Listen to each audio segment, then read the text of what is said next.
Donc ce matin, on m'a demandé de venir devant vous, pas pour faire un stand-up, mais pour pouvoir vous faire une prédication dans la suite des prédications qui avaient été commencées pour les plaidoyers pour la foi. Donc petit rappel, il y a quelques semaines de ça, Théa nous avait apporté la première prédication pour les plaidoyers pour la foi. Elle nous avait parlé d'apologétique, de la défense de la foi. Comment est-ce qu'on doit s'y prendre et qu'est-ce que c'est dans le fondement? Après tout, nous, on est chrétiens, on sait que la Bible, c'est la vérité. Pourquoi est-ce qu'on se justifierait de toute façon? Eh ben, peut-être que justement, pour notre culture, il y en a besoin. Ensuite, Anthony nous avait parlé des plaidoyers pour la foi par la science. Ensuite, c'était Matt avec la philosophie. Et la semaine dernière, c'était Fiona par la fiabilité de la Bible.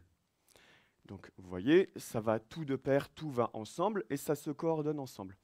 Et il manque une dernière pièce, donc ce sera la pièce de ce matin, c'est le plaidoyer pour la foi par l'histoire. Donc c'est un énorme morceau, on est bien d'accord. Mon but, c'est pas de vous sortir un dictionnaire avec tous les arguments et puis débrouillez-vous. Je ne peux pas. J'ai essayé pour cette prédication du coup de m'intéresser à toute la thématique. Il y a tellement de choses, on ne peut pas s'y pencher dessus en une prédication. Donc l'objectif, c'est que ça puisse vous donner envie d'aller un peu plus loin aussi. Donc je sais que dans l'assemblée, il y a des personnes qui sont chrétiennes et il y a des personnes qui ne sont pas chrétiennes.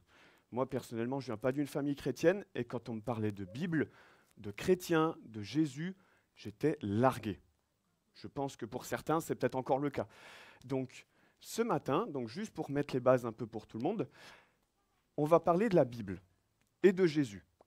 Et donc, pourquoi est-ce qu'on va s'intéresser à tout ça par rapport à l'histoire? C'est parce que pour nous, chrétiens, vous êtes dans une église donc avec des chrétiens, c'est que pour nous, la Bible, donc c'est un livre, c'est sur lequel on se base pour notre foi. Et notre foi se base sur la personne de Jésus. Et donc la Bible décrit la personne de Jésus, comment il a vécu et qui il était. Et qui il est. Petite nuance. Mais donc, c'est pour ça, donc on va parler de la Bible, on va parler de Jésus et on va parler d'histoire.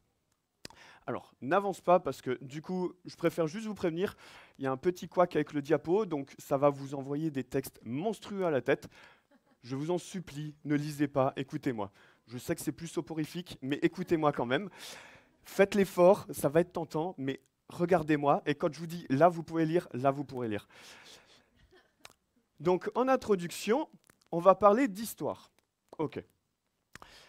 On va se poser la question, Jésus-Christ, est-ce que c'était une personne historique, c'est-à-dire qui a vraiment vécu, qui est une personne qui est comme nous, qui est née, etc. Ou alors, est-ce que c'est une fable? On va aborder ces thématiques-là. Et moi, je vous pose la question tout de suite maintenant, par rapport à Jésus, à vous, ce que vous en savez. Peut-être les chrétiens, vous allez me sortir des réponses un peu différentes des personnes qui ne sont pas encore chrétiennes. Qu'est-ce qui est important avec la personne de Jésus? Il y a 4 aspects. Qu'est-ce qui est important pour vous, à votre avis, concernant Jésus-Christ? Là, je vous pose la question, je vous laisse réfléchir. Donc, j'attends pas que vous regardiez sur mon front, c'est pas marqué sur mon front. Pas encore. Entièrement Dieu, entièrement homme, je suis d'accord. Alors là, tu vas... Mais je suis d'accord. Ça fait partie d'un truc un peu plus général, mais je suis d'accord. Donc, Jésus, c'est à la fois Dieu, à la fois homme. Ok. Qu'est-ce que vous connaissez d'autre de Jésus comme ça, comme particularité? J'ai entendu, il est mort, ressuscité, ok. Quoi d'autre? Ça en fait 2. Comment? Né d'une vierge, très bien. Donc premier point, sa naissance, ok. Entre sa naissance et sa mort, qu'est-ce qu'il y a eu? 33 ans sur Terre, sa vie. Donc vous pouvez avancer. Donc ce matin, 4 aspects sur lesquels on va plutôt se pencher. Ce sera la naissance de Jésus, donc une naissance miraculeuse, qui est encore assez débattue de nos jours, mais pourtant l'Église reste fidèle par rapport à ça. La vie de Jésus, sa mort, donc jusque-là, ça nous concerne à peu près tous de la même manière, les 3 premiers points. Et il y a un 4e petit point qui, en général, ne choque pas les chrétiens, mais pourtant qui devrait profondément nous choquer. Jésus est prétendu ressuscité. Ok. Alors,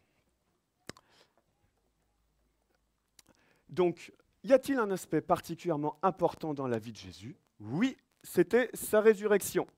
Donc, vous pouvez avancer. Alors, l'apôtre Paul, c'était donc un des messagers de Jésus, il y a maintenant 2000 ans de ça, nous a laissé un texte, une lettre. Et dans cette lettre, il nous cite ce passage. Et si Christ, donc Jésus, n'est pas ressuscité, c'est-à-dire mort puis de nouveau vivant, votre foi est vaine, c'est-à-dire inutile. Vous êtes encore dans vos péchés, pas pardonnés par Dieu. Et par conséquent, aussi ceux qui sont morts en Jésus sont perdus. Si c'est dans cette vie seulement que nous espérons en Jésus, nous sommes les plus malheureux de tous les hommes. Et donc, il y a déjà la suite qui s'est affichée. Paul nous dit que si Jésus-Christ n'est pas ressuscité, alors toute la foi chrétienne s'écroule. C'est quand même fort. Je pense que c'est la seule fois où on peut trouver dans un texte où il est dit comment l'attaquer, comment la détruire. On peut prouver, si quelqu'un arrive à prouver que Jésus n'est pas ressuscité, toute la foi chrétienne s'écroule. C'était l'église Every Nation peut fermer. Et au revoir tout le monde, à jamais. C'est vrai, et c'est un truc de fou. Si Jésus n'est pas ressuscité, tout ce qu'on a fait là ce matin, ça ne sert à rien. Nous sommes juste malheureux et en fait, on perd juste notre temps. En gros. Enfin, ça va, je grossis, mais quand même pas. Et donc, ça, Paul nous lance un défi. Il nous a lancé ce défi il y a 2000 ans de ça. Littéralement, il dit, alors, s'il y en a qui ont envie de se tenter, prouvez que Jésus n'est pas ressuscité. Prouvez-le. Et moi, ce matin, je vous relance le défi. Et on va se repencher un peu plus dessus après, mais moi, je vous relance le défi. Si quelqu'un ici, chrétien ou pas chrétien, a à cœur de démolir la foi chrétienne, prouvez que Jésus-Christ n'est pas ressuscité. Je préfère vous le dire, ça fait 2000 ans que le défi est encore ouvert, et il y en a un certain nombre qui s'y sont essayés déjà. Ok. Alors, donc, les deux principaux objectifs, vous pouvez avancer, pour cette prédication de ce matin. Donc, on va voir les principaux arguments contre l'historicité, c'est-à-dire l'existence historique de Jésus, dans sa naissance, sa vie, sa mort, sa résurrection. Et aussi, l'idée, c'est de vous donner envie de creuser davantage le sujet, qui est à la fois vraiment passionnant, parce qu'on peut passer une vie entière dessus, et en même temps qui est vraiment si profond, et si nourrissant, si encourageant. Et donc, chrétien ou pas chrétien, ça nous concerne tous. Alors, donc, vous pouvez avancer au sommaire. Donc, le sommaire, ce que je vous propose ce matin, première partie, on va voir la méthodologie historique. C'est un peu plus relou, je suis d'accord, mais vu qu'on parle d'histoire, c'est bien de définir ce dont on parle quand même. Ensuite, deuxième partie, la naissance, la vie de Jésus. Et troisième partie, donc le gros du gros, vous aurez compris, la mort et la résurrection de Jésus. Alors, bon, on ne va pas avancer parce que sinon ça va vous afficher les réponses. Alors, pour la méthodologie historique, l'histoire. On a tous entendu parler d'histoire. On a tous été à l'école primaire, au collège, au lycée. On a tous fait de l'histoire. En grec, ça veut dire quoi, histoire? Et moi, je vous pose la question. J'attends vraiment une réponse de votre part. Qu'est-ce que ça veut dire, histoire, à votre avis? C'est quoi l'origine du mot? J'aime bien les têtes en mode, ça, c'est une sacrée colle. C'est en lien avec historique. Des événements, j'entends, je suis d'accord. Il est question d'événements. Vécu. Théa? Alors, chronologie, oui, effectivement, il y a un ordre. Alors, vous pouvez avancer. Le mot grec d'histoire, c'est littéralement enquête. Quand on fait de l'histoire, c'est qu'on fait une enquête. Par conséquent, ce matin, quand on va s'intéresser à l'histoire, on va faire une enquête pour reconstituer des événements. Donc là, la vie de Jésus, qui était la personne de Jésus, en comprendre les causes et les conséquences. Et les conséquences de la vie de Jésus, on sait qu'elles sont nombreuses. La preuve, nous sommes là ce matin. À partir de sources variées. Alors, vous pouvez avancer. Donc, l'histoire se base sur la méthodologie historique, comme la science sur la méthodologie scientifique ou la philosophie sur la méthodologie philosophique. On se penche sur une méthode. On a besoin d'une méthode pour pouvoir l'appliquer tout le temps. Donc, de manière simplifiée, l'histoire utilise 4 étapes. La recherche des sources. L'histoire, on s'intéresse à ce qui est passé il y a plus ou moins longtemps. Plus personne n'est là pour le raconter. On a besoin d'objets, de documents qui sont là pour nous raconter ce qui s'est passé. Donc on a besoin de ces sources. Donc, par exemple, pour nous avec Marie, on se marie dans 2 mois. Pour l'instant, ici, personne ne va nous contredire, parce que nous, qui sommes les principaux concernés, on en parle. Vous n'allez pas nous contredire. Enfin, ou alors, je vous dirais, ben, tant pis pour vous, mais vous vous trompez. Mais donc, il y a notre témoignage personnel qui est là pour vous dire qu'on va se marier dans 2 mois. Donc ça, c'est la principale source, c'est notre témoignage à nous. Il y a aussi les témoignages de nos amis. Il y a le document à la mairie. Il y a notre site internet. Tout ça sont des sources qui témoignent de la même chose. Notre mariage dans 2 mois. Nous qui sommes tous à peu près à la même période, vous n'allez pas me contredire, vous savez que ce sont des sources fiables. Le truc, c'est que si quelqu'un dans 100 ans s'intéresse à notre mariage pour je ne sais quelle raison, et qu'il n'y a plus personne qui est là pour en témoigner, ils devront se baser sur des textes, sur des documents qui sont là pour en témoigner 100 ans après. Donc ça veut dire qu'ils ne pourront pas prendre n'importe quelle source. C'est notre deuxième étape. Il faut critiquer nos sources. Il faut avoir des sources pertinentes. Je ne sais pas, nous par exemple, les photos officielles de notre mariage, ce sera une des sources les plus probantes, les plus importantes. Le témoignage, je ne sais pas, écrit de quelqu'un, un SMS envoyé par quelqu'un qu'on ne connaît pas, ce ne sera pas une source très pertinente. On est bien d'accord. Donc ensuite, il faut mettre en relation des événements historiques. Quand on sera en tenue de mariée dans 2 mois, tout naturellement, la conclusion logique qu'on peut en tirer, c'est qu'on va se marier. Je pense que tout le monde est à peu près d'accord là-dessus. Il faut relier les différents historiques que l'on peut retrouver dans les différents documents. Et 4e partie, c'est l'intention de vérité.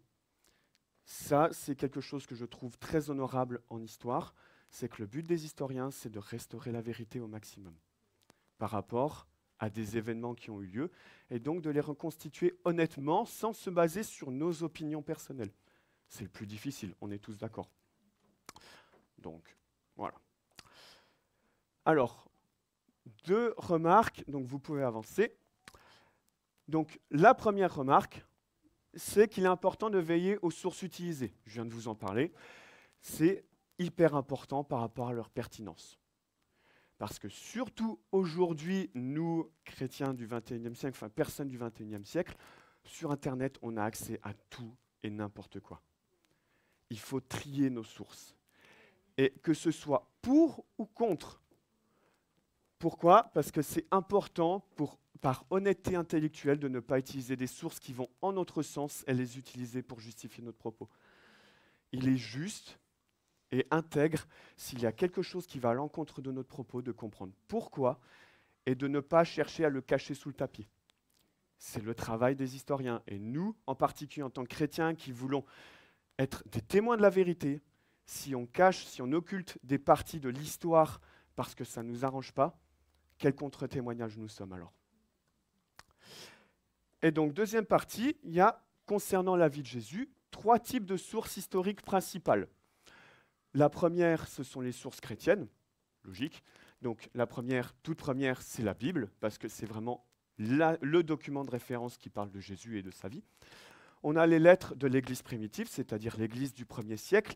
Donc il y a eu des lettres qui ont été envoyées qui ne font pas partie de la Bible. Donc je vous renvoie donc, à la prédication de Fiona de la dernière fois sur le canon biblique notamment.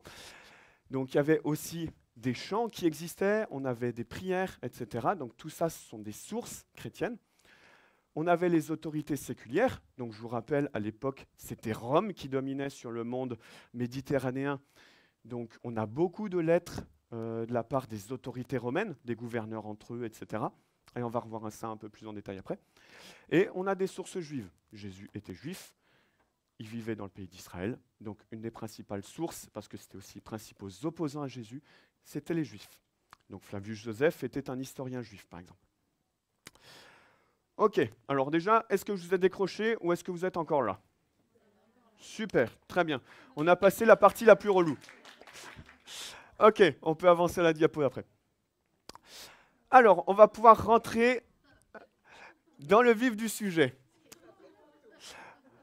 Alors, voilà une petite photo colorisée de Jésus il y a 2000 ans. Elle a été dure à trouver.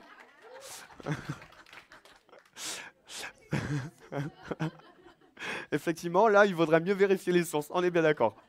Et donc là, c'est tiré de la série The Chosen, aussi, je conseille au passage, petit point pub. Enfin, voilà. Alors, on va attendre 2 minutes. Donc, concernant la naissance et la vie de Jésus. Alors, de nos jours, au XXIe siècle, l'historicité, c'est-à-dire l'existence historique de Jésus, eh ben, on va être honnête, elle est plus remise en question. Quasiment plus. Ça, c'est un vrai cadeau auquel on est au bénéfice de tout ça. Mais actuellement, l'historicité de Jésus n'est plus remise en question. Les gens considèrent tous que Jésus a existé. Quasiment tous. C'est avéré.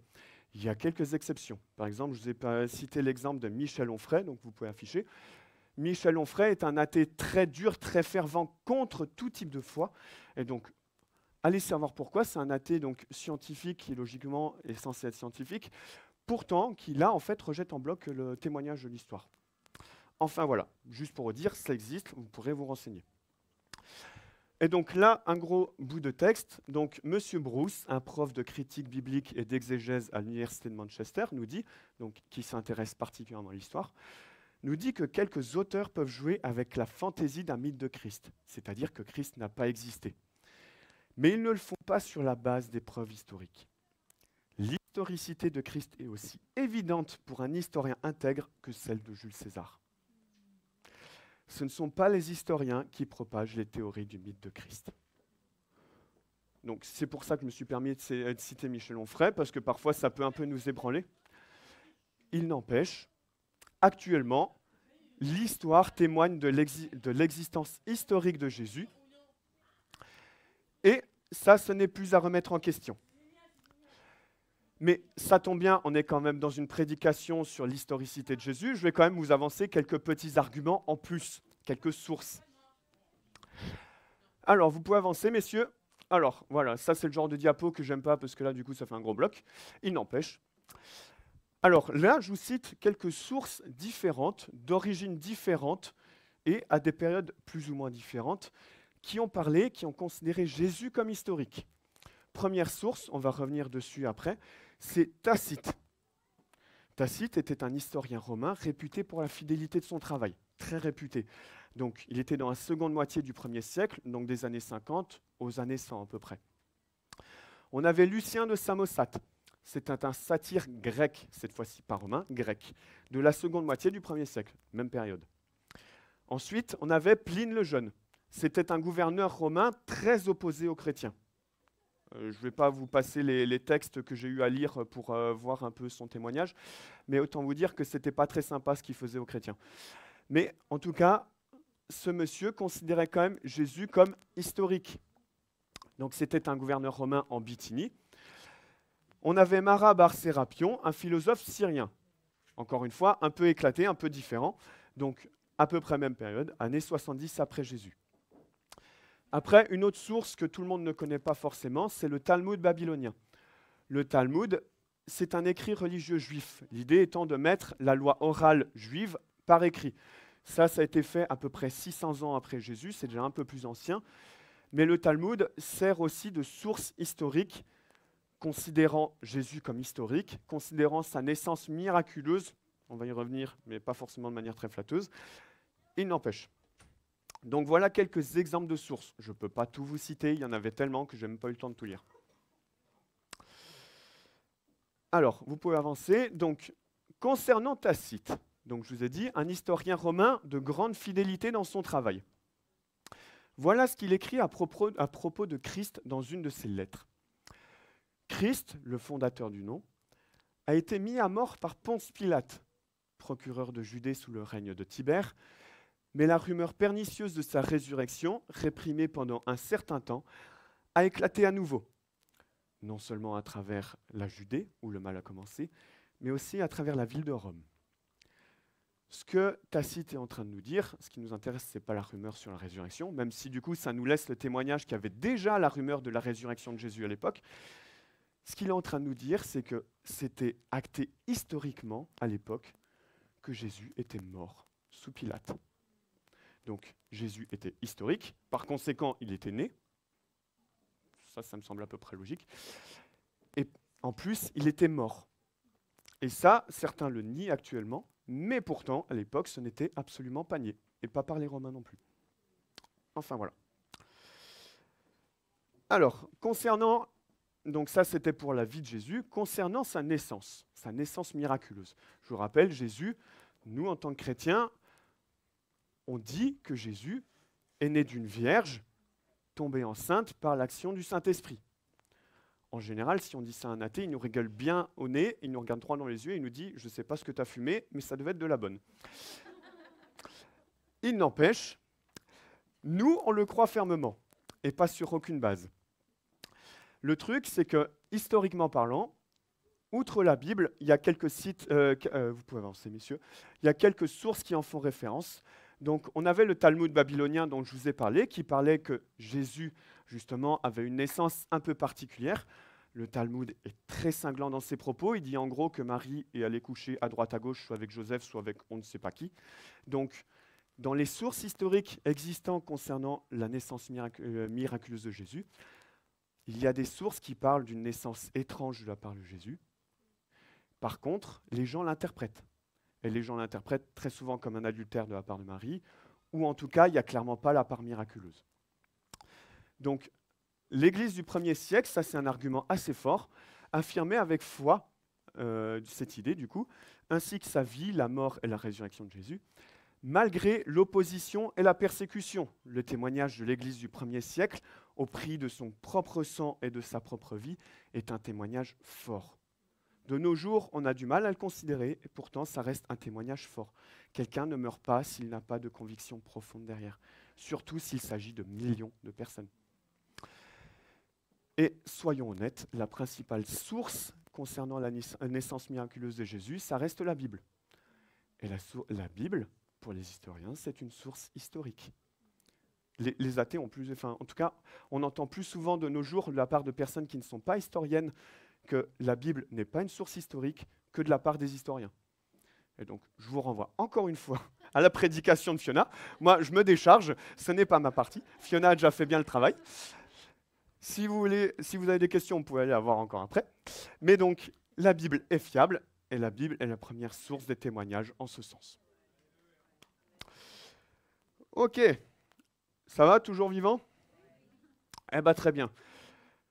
Vous pouvez passer, on va pouvoir attaquer le gros du gros. Je pense, c'est ce qui vous intéresse en particulier. Quelle preuve historique pour la mort et la résurrection de Jésus? Alors,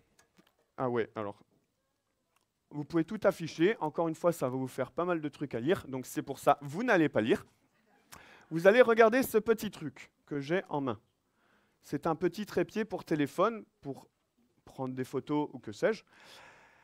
Alors, concernant la résurrection de Jésus, il existe 3 affirmations qui sont nécessaires pour prouver la résurrection de Jésus. La première, c'est que Jésus est mort à la croix. Deuxième affirmation, le tombeau était vide. Troisième affirmation, Jésus a été vu vivant. Si on veut prouver que la résurrection est vraie, historique, il faut prouver que ces 3 pieds sont vrais, sûrs. Alors, je tremble plus que c'est pas le trépied qui tremble, hein, je vous rassure. Mais du coup, il faut prouver que ces 3 pieds sont vrais. En revanche, si quelqu'un, je vous rappelle le défi, s'il y en a qui veulent démontrer que la résurrection n'est pas vraie, n'est pas historique, il suffit d'enlever un pied et ça tombe. Le défi est assez simple. Il suffit de démonter un de ces 3 arguments, que Jésus est mort à la croix, que le tombeau est vide et qu'il a été vu vivant. Donc, vous aurez compris, on va aborder chaque point un peu plus en détail. Donc pour chaque point, je vais vous remontrer l'affirmation, la principale contradiction qu'on entend contre elle, et je vais vous apporter des arguments pour y répondre. Donc vous pouvez avancer. Alors Jésus est bel et bien mort à la croix. Principale contradiction qu'on peut entendre, c'est la théorie de l'évanouissement. Jésus était sur la croix depuis à peu près 6 heures. Il a fini par s'évanouir. Les Romains l'ont pris, l'ont mis au tombeau. 3 jours plus tard, il y a eu un courant d'air frais qui a ravivé Jésus. Jésus a eu la force de pousser la pierre devant le tombeau et il s'est barré. Vos réactions me rassurent déjà. Alors, on est bien d'accord, personne parmi les opposants de Jésus, juifs ou romains, n'a jamais contesté la mort de Jésus. Je vous rappelle le texte de Tacite tout à l'heure. Il en témoignait. La mort de Jésus était évidente à l'époque. Il y avait encore tous les témoins historiques. Il y avait juste à aller leur poser la question, est-ce que Jésus est vraiment mort sur la croix ? Ils étaient tous là pour en témoigner, et certains ont dû avoir la tête décapitée justement suite à ça, quand ils ont vu que le tombeau a été ouvert. Donc effectivement, les Juifs et les Romains, aucun n'a jamais contesté sa mort. La résurrection, oui. La mort, non. Alors, vous pouvez avancer. Donc là, il va falloir encore me regarder. Si ça ne vous suffit pas comme argument, moi je vous apporte des arguments médicaux aussi. Parce que l'histoire se base aussi sur la médecine, la philosophie, la psychologie, etc. Et donc des aspects médicaux de comment ça s'est passé un petit peu. On va reconstituer un peu toute la partie de la mort de Jésus. Alors, pour commencer, Jésus n'avait pas dormi depuis 24 heures. Je ne sais pas vous, mais alors moi, si je n'ai pas dormi 24 heures, je suis un zombie. Mais genre vraiment, et Marie peut en témoigner, et Christina et Josué aussi d'ailleurs. Ludivine aussi, elle me voit au scout quand je ne suis pas très en forme. Alors, 24 heures sans sommeil, ça affaiblit le corps humain, grandement. Donc, il y a déjà ça. Ensuite, si ça ne suffisait pas, Jésus a été fouetté par les Romains. Les Romains, ce n'était pas des tendres. Ce n'était pas les Romains d'Astérix et Obélix. C'était 40 coups de fouet moins 1, donc 39 pour ceux qui savent faire des maths de base, avec des lanières en cuir. Mais ce n'était pas que des lanières en cuir. Il y avait du fer et des bouts d'os au bout. Autant vous dire que, en fait, là où c'était censé être une torture, ça s'avérait plus souvent être une mise à mort qu'une vraie torture. C'était tellement violent, sanglant, que nombre de personnes mouraient juste suite à ça. C'est quand même assez horrible. On finissait le dos en charpie. Je vais vous passer les détails parce que je pense que certains voudront manger ce midi. Mais souvent, ce qui se passait, c'est qu'on mourait vidé de son sang. C'était horrible et très violent comme torture. Et donc souvent, les gens mouraient. Jésus était trop faible.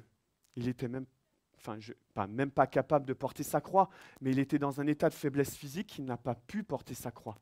Jésus, pour rappel, c'était quand même un charpentier. Il était baraque. C'était pas moi, quoi. Je n'allais pas porter une grosse croix en bois, mais lui, il avait la force pour. Il n'était pas suffisamment en force pour pouvoir porter sa croix. C'est Simon de Cyrène qui a dû la porter. Jésus est resté 3 à 6 heures sur une croix. Un clou dans chaque poignet, un clou au niveau des 2 chevilles. Je vous laisse imaginer ce que ça donne. En plus, je vous rappelle, il avait le dos complètement en sang, complètement ruiné. C'est-à-dire qu'à chaque fois qu'il voulait respirer, il devait se hisser sur ses poignets et ses chevilles fracassées pour respirer une fois. C'était une douleur sans nom. Ça a été reconnu comme un des tourments les pires qui n'a jamais été fait dans l'histoire. Et qui était tellement violent, on n'a pas de connaissance de quelqu'un qui ait survécu à ça. La réalité, c'est que souvent, les gens, en plus, mouraient de noyade. Comment ? Parce que vu qu'ils n'arrivaient pas à respirer, on n'arrive pas à évacuer l'eau de nos poumons, ça finit par condenser et on finit par se mourir noyé dans nos propres poumons. Vous imaginez la souffrance et l'horreur que c'était ? Personne ne peut survivre à ça. Je suis désolé, mais historiquement, médicalement, personne ne peut survivre à une telle souffrance. Et si ça ne suffit pas, pour enfoncer le clou, si je peux me permettre, Jésus s'est pris un coup de lance dans le flanc. Les Romains avaient l'habitude de casser les jambes des suppliciés pour achever leur torture, dans leur bonté. Jésus, lui, a eu un traitement de faveur. Vu qu'il était déjà mort, on lui a enfoncé un coup de lance pour vérifier que c'était bien le cas. Qu'est-ce qui a permis de le dire ? Déjà, il vient de se prendre un coup de lance sans broncher, donc en général, quiconque réagirait, je pense.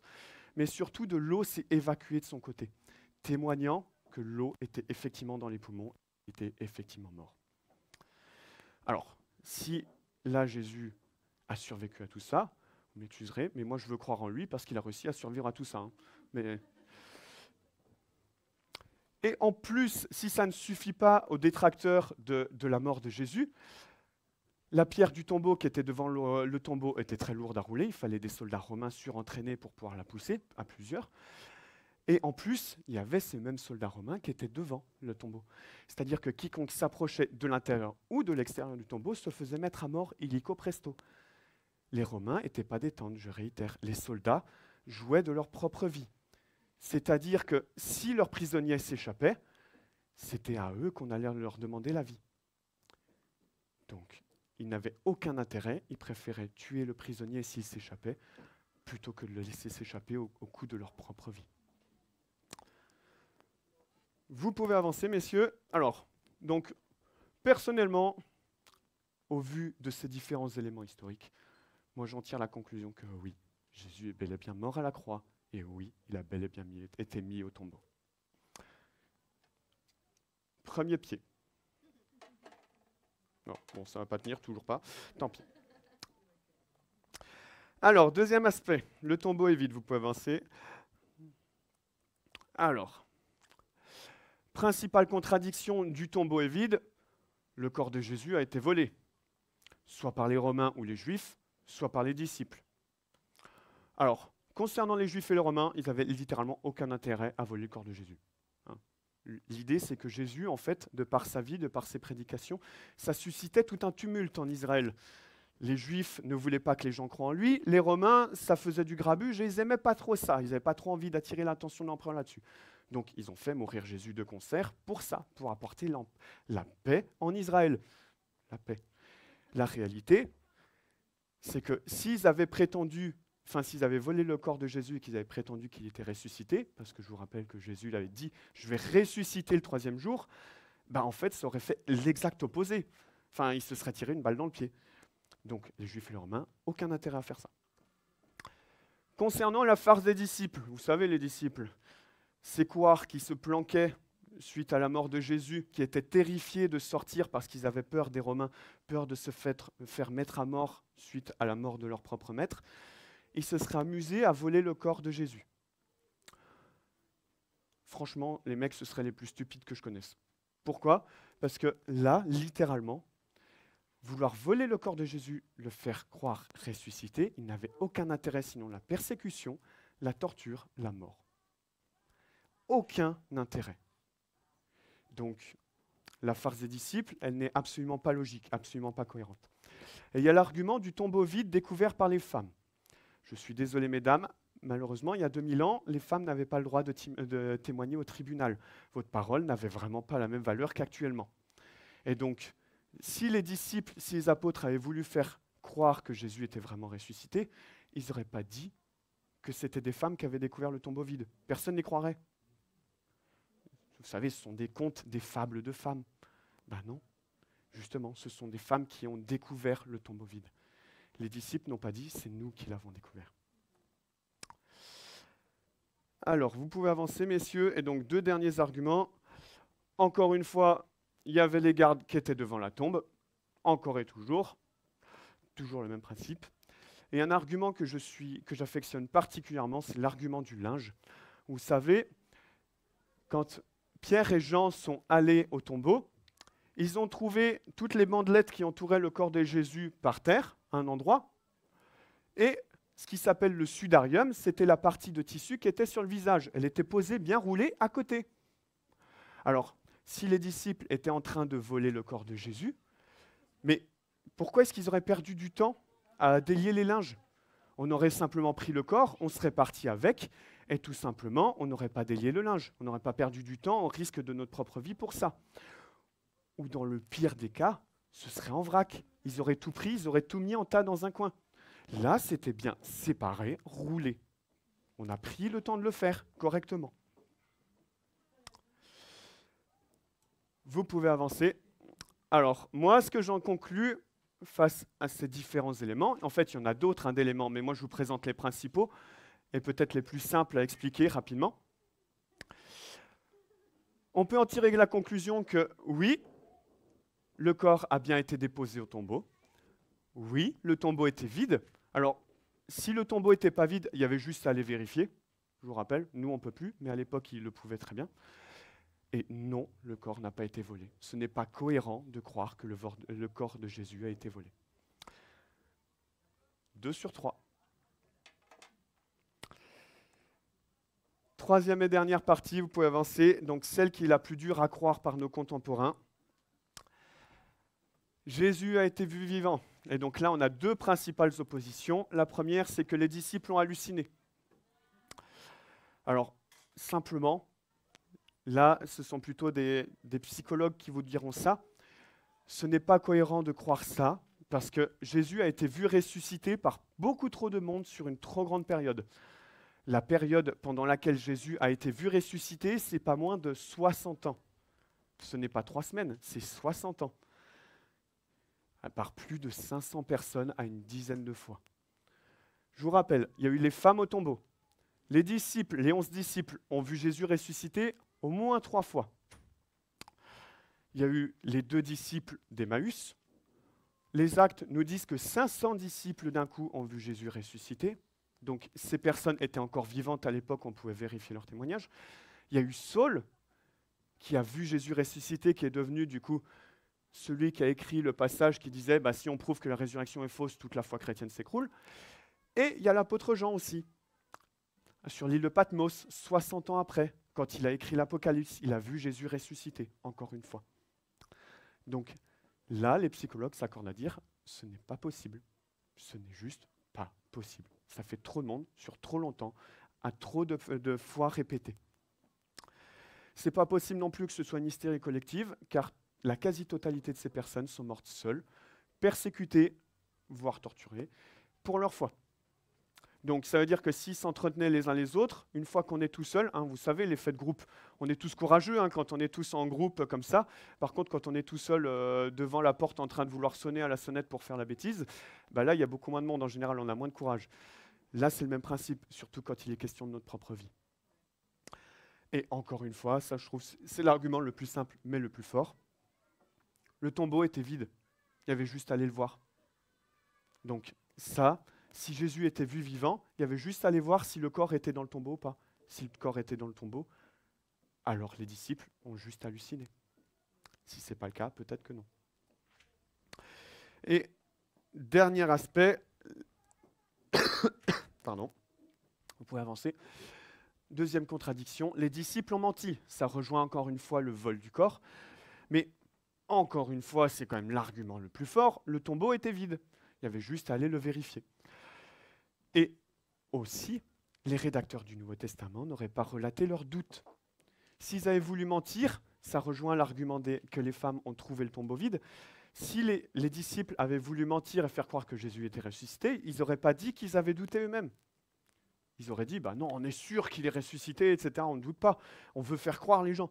Alors que dans le Nouveau Testament, on voit Thomas qui doute, qui est obligé de mettre ses doigts dans les trous des mains de Jésus. On voit les disciples qui doutent, qui ont encore des peurs.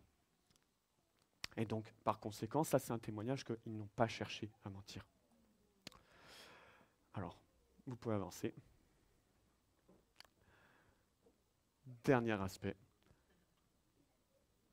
On peut en tirer la conclusion logique que Jésus a bel et bien été vu vivant. Il y a d'autres arguments, on est bien d'accord. Je ne les connais pas tous, mais il y en a d'autres. Là, je vous présente les principaux. Mais déjà, rien qu'avec ça, vous voyez, c'est une dizaine d'arguments. Je viens de vous montrer qu'il était logique de croire que Jésus était ressuscité. Donc, vous pouvez avancer. Conclusion, si Jésus est bel et bien mort à la croix, si le tombeau est bel et bien vide, et si Jésus est bel et bien vu vivant, alors Jésus est bel et bien ressuscité. Tout simplement. Enfin, tout simplement. Si c'était aussi simple, voilà, mais... Bon, alors, je suis déçu que mon GIF ne marche pas, mais bon, logiquement, c'est censé être la fiesta pour nous tous, n'est-ce pas? C'est ce qu'on a célébré tout à l'heure lors de la scène, par les chants. Jésus est ressuscité, et il est logique, cohérent face à l'histoire de le croire. C'est logique et cohérent. Quiconque ne veut pas croire ne croira pas. Mais quiconque veut croire a suffisamment de preuves pour dire c'est logique de croire et je veux croire. Alors, on peut passer à la conclusion, messieurs. Donc, pour rappel, l'histoire est un outil permettant de reconstituer des événements passés. Les événements les plus importants de la vie de Jésus sont sa mort et sa résurrection qui sont largement appuyés par l'histoire. Encore une fois, ça, c'est même pas 1/10 de tous les arguments que j'ai pu voir. Toutes les sources qu'il y a, c'est une vie entière de travail. Ce n'est pas mon travail, ça m'intéresse, mais en tout cas, ce n'est pas à ma portée pour l'instant. C'est immense tout ce qu'il y a comme argument. Et donc, c'est un encouragement pour nous tous, chrétiens comme non-chrétiens. Cherchons et étudions, parce que quiconque a des questions honnêtes, c'est ce que Matt prêchait avec le scepticisme, quiconque a des questions honnêtes, il y a des réponses honnêtes qui existent. Et donc, on peut avancer à la dernière diapo. Et vous, chacun d'entre vous, quelles conclusions en tirez-vous ?